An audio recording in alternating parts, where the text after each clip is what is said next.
Hi, it's Josh McCormick again from Interactive QA, and I want to tell you a bit about why I am going to the dark side.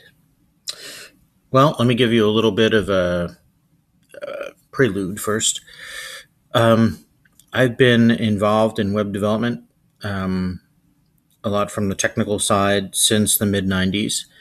And way back in the mid 90s, we built sites in straight HTML, in Notepad. Um, we used Perl or maybe C++ or something like that. It was the old days. And there were few players in the web software market, and in fact, way back then, kids, even the term content management system was not well known. There was one big player in that market, Vignette, which nowadays you probably have never even heard of if you weren't around back then. But it was a dominant player. It was proprietary software, and if you used it, you really had to change your whole way of doing things to conform to the way it worked. Well, at that same time, I was developing content management systems for my clients, proprietary ones that were specific to their needs, usually little itty bitty things, so they could maintain schedules of when radio content was going to go up, or change content or upload audio files or things like that. Specifically, in the very early mid 90s, I guess you'd say, I was putting some of the first radio stations on the internet with ABC, and we did a lot of these little content management systems.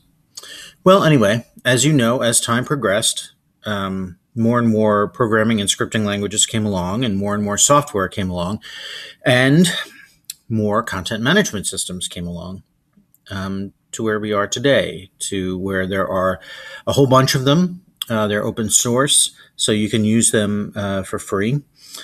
WordPress, Drupal, Joomla, there are just a whole bunch of them.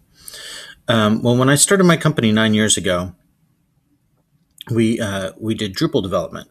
As time went on, our clients asked us for other things. They'd say, "Hey, you did a nice job." I'm trying to fix my hair. I can see it, but I can't tell my right from my left here.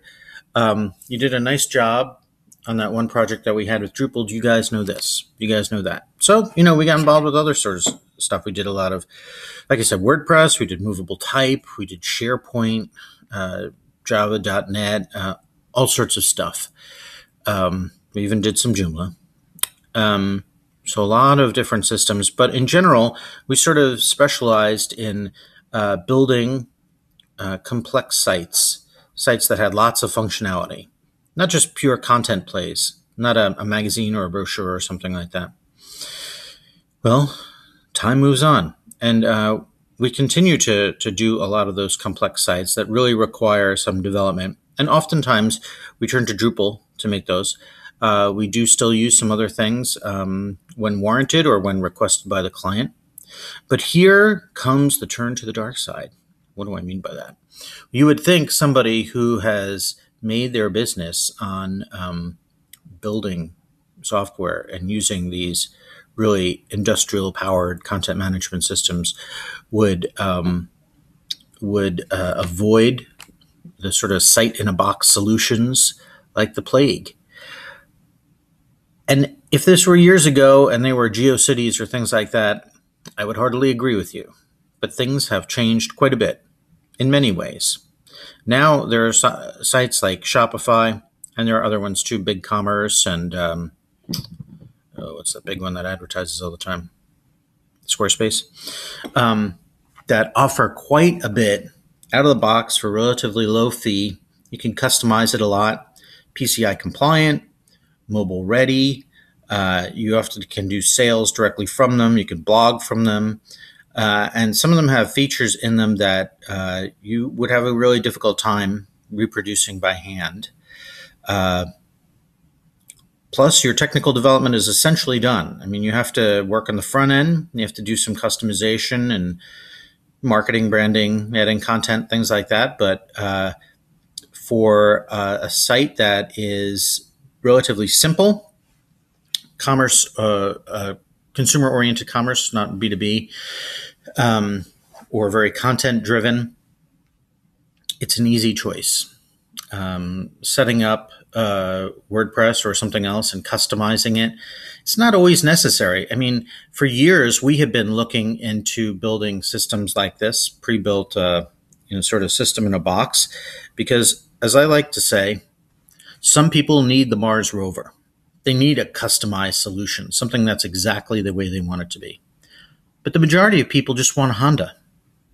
You look out on the road. I mean, most cars are pretty much the same. Yeah, they're relatively low cost. They have the same features. I mean, there might be minor differences, but they're pretty much all the same. Well, that's what people want. So while we will continue to offer highly customized, custom-built sites that are leveraging powerful systems and have really interesting functionality, we'll also be offering for smaller clients who have more limited needs, work with these sort of systems where you just plug and play. They charge your credit card some relatively low amount, usually less than $100 a month. Hosting is taken care of. The development is taken care of. You just customize it and use it. And so in some ways, that seems like turning to the dark side, giving up on that development thing. But I'm looking out for the best value for our customers, and I don't see the value in custom developing solutions for every single client that are going to end up looking the same. And why not save them money? So those are my thoughts. I'd love to hear your feedback. If you use any of these systems, if you enjoy them, and I wish you good luck.